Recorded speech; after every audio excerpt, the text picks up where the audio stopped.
Bismillahirrahmanirrahim. Assalamu alaikum, dear students. I would like to welcome you all at the Noor School and College platform of the online classes of physics, grade 12. Dear students, today we are going to start our new chapter, chapter number 17, electronics. Before going deep into this topic, I would like to have a very quick linkage of the previous concepts. Dear students, we know that in the previous lecture, we have gone through energy band theory. We know that what is energy band theory. In fact, energy band theory is the theory which specifies the electrical behavior of insulators, conductors, and semiconductors on the basis of energy bands. We know that when the atoms of some substance they combine to form solids, they can be categorized into three groups. Insulators are the substances which do not allow current to pass through them. The good examples of insulators are paper, glass, plastic, wood, and other things. If you realize all these things are non-metallic, so non-metallic objects are insulators. Similarly, conductors are the substances that allow current or electricity to pass through them. The good examples of conductors are iron, copper, gold, silver, and all the metals. When you realize the grouping in the periodic table, we can divide the elements into two main parts, metals and non-metals. Non-metals lie into the category of insulators and metals lie into the categories of conductors. Dear students, however, there are some other elements that that are belonging to the group 4. Group 4, these are called group 4 elements. The examples of these elements is carbon, silicon, germanium, tin, and antimony. Sorry, Pb, it is lead. Yes, these are the elements that belong to the group 4 of periodic table. Why these are called semiconductors? This is also called semiconductor, whatever you call it, semi or semi. Normally these semiconductors are these are belonging to the group 4 of periodic table, and later we will understand why they are called semiconductors. Semi means half. They in fact behave half as conductor and half as insulators. You can see that semiconductors are certain elements of group 4 that behave as insulators at low temperature, and they behave as conductors at room temperature. So we can say that semiconductors are the elements belonging to group 4 of the periodic table, whose conductivity or resistivity is temperature dependent. If the temperature is low, they are insulators, and at the room temperature around about 30 to 40 degrees Celsius, they behave as conductors. So that is why they are called semiconductors. So their conductivity lies in between insulators and conductors. Dear students, energy band theory was in fact a very successful theory that described the electrical behavior of insulator, conductors, and semiconductors on the basis of energy bands. What do we mean by energy bands? Let's have a very quick review. For example, when two or more than two atoms combine to form solids, their outermost orbits become merged. For example, these three are the individual atoms. When they combine to form solids, their individual orbits, first orbit, second orbit, third orbits, they will not be merged together, but their outermost orbit will be merged together. The outermost orbit of these three atoms will make a single energy band, and this single energy band will contain three subshells, one shell for each one. at a room temperature, if for example if temperature is low, the outermost electrons, they like to reside in the downmost orbit of this outermost energy band. If we rise the temperature, these electrons will jump from lower band into upper band, and whenever they go into the upper energy band, which is normally called conduction band, they will available for the current. This is the energy band theory. So now we can say that energy band theory is the theory that specifies insulator, conductor and semiconductors on the basis of energy bands, and this is the logic behind energy bands. So what is important in semiconductor is that semiconductors behave as insulators at low temperature, and they behave as conductors at room temperature. Now let us proceed further for the definition. As far as the electronics is concerned, electronics is the branch of physics which deals with the study of response of semiconductors to current. Now consider this point. As we know that whenever the current is passing through a capacitor, what happens? The charge is stored. Whenever the current passes through a resistor, what happens? The current is stopped. It is opposed. Its velocity or its energy is decreased. Similarly, whenever the current passes through an inductor or a coil, what happens? A magnetic field is produced. If you realize, this is capacitor, this is resistor, and this is inductor, and inductor is indicated by capital L, or you may say it a simple coil. Now dear students, these are the responses of these elements to the current. The response of capacitor is to store the charge, the response of resistor is to oppose the current, and response of an inductor or coil is to store the electric energy as magnetic energy. It produces magnetic energy whenever current passes through the inductor. Keep in mind.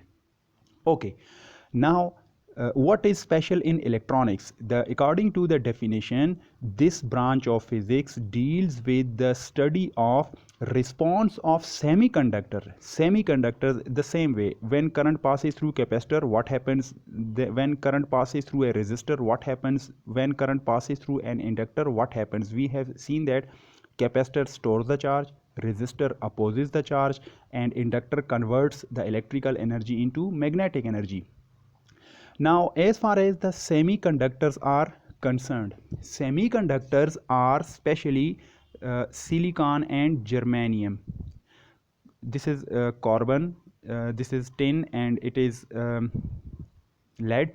These are also belonging to the group 4 element, but the special importance is given to silicon and germanium because they are easily available, they are very cheap, they are available, and they according to their chemical and physical properties, they are very fit for the electrical connections. That is why silicon and germanium are used as semiconductor. Now keeping this idea in your mind, we can say that whenever the current is passing through silicon and germanium, what will be their response? That response is called electronics. So electronics deals with the study of response of semiconductor to the current. Whenever the current is passing through silicon and germanium, or simply semiconductors, what will be their response? This is called electronics. Now interesting thing, you can see that often in our daily life we come across the idea that some device is called electrical and some device is called electronics. What is the main difference between electrical and electronics? You can see that electrical device contains wires of copper, resistor, capacitor and coils. Are you getting my point? Electrical device is that device in which there is no semiconductor. They contain wires of copper, resistor, capacitor and coils. But you can imagine that an electronic device is the device which contains not copper wire, not resistor, not capacitor, not inductor, but they contain semiconductors or diodes or transistors or LEDs, light emitting diodes, and solar cells. And if you realize, diode is made of semiconductor, transistor is made of semiconductor, LED has semiconductor, solar cell is having silicon chips. So silicon or solar cells contain these silicons and germanium and diodes and transistor, LEDs. All these things come into the category of electronic devices. Now, are you clear? Look here. What is the basic difference between electrical device and electronic device? Electrical device contains normal copper wires, resistors, capacitors, and coils, but electronic devices contain semiconductors or silicon or germanium or diode, transistor, LEDs, and solar cells. So now you can consider the difference between electrical and electronic device is that okay, I am going to give you an example. Now tell me a bulb, normal bulb that we are using in our houses. Bulb comes into the category of electrical device because bulb is not made of any silicon or germanium, something like this. Similarly, fan, pankha, fan is having copper wires and resistors, capacitors, and coils and transformers like these. So fan is also coming into the category of electrical device. Getting my point? Transformer is electrical device. Now, what is electronic device? Can you guess some example of electronic device? One is diode, transistor, LED, solar cell, your mobile phone, the calculator that you use. All these things contain semiconductors. Diodes are there, transistors are there, LEDs are there, remote control. These all these things fall into the category of electronic devices. So I think you must be clear about the difference between electrical and electronic devices. Okay. Now dear students, an important topic, it is doping. What do you mean by doping? Doping is called in Urdu मिलावट, किसी एक चीज़ में दूसरी चीज़ की मिलावट करना. So doping is defined as to add metals in semiconductors. Whenever you are going to add metals in semiconductors, it is called doping, मिलावट. Now we know that silicon and germanium, these are the special semiconductors. If we add or dope some metals, for example aluminium, iron, or something else in these semiconductors, this is called doping, मिलावट करना. When we dope some metals in semiconductor, we keep in mind that which group that element or that metal is belonging, whether it is trivalent or it is pentavalent. In simple words, we consider that the metal which is doped in semiconductor, either it is belonging with the third group or with the fifth group. The elements of third group are called trivalent, and the elements of the fifth group are called pentavalent. So when we add these metals to semiconductor, we get two types of semiconductor doping material, N type and P type. N for negative, P for positive. N for negative and P for positive. N-type semiconductor is the semiconductor which is obtained by doping the pentavalent element into the semiconductor. When this doping happens, the majority carriers becomes electron. The electrons are as majority carriers in N-type, and electrons have negative charge. That is why it is referred to as N-type. Similarly, in p-type semiconductors, the majority carriers are called holes. Keep in mind, electrons have negative charge and holes have positive charge. What is a hole? Hole is the absence of electrons. For example, in an atom, an electron is revolving in an orbit, and if you remove that orbit, if you ionize that orbit, that electron, the electron goes out. The vacant position is remaining. That vacant position is called hole. Now, PN junction diode. As you can see that this is PN junction. Junction means a joint, a jod. PN junction is a diode. It is called one-way switch. When one semiconductor of p nature and one semiconductor of n nature, these are n type semiconductors that we discussed, if they joined together, if they having a junction, it is called p-n junction, or simply it is called diode. Di means two, ode means terminals.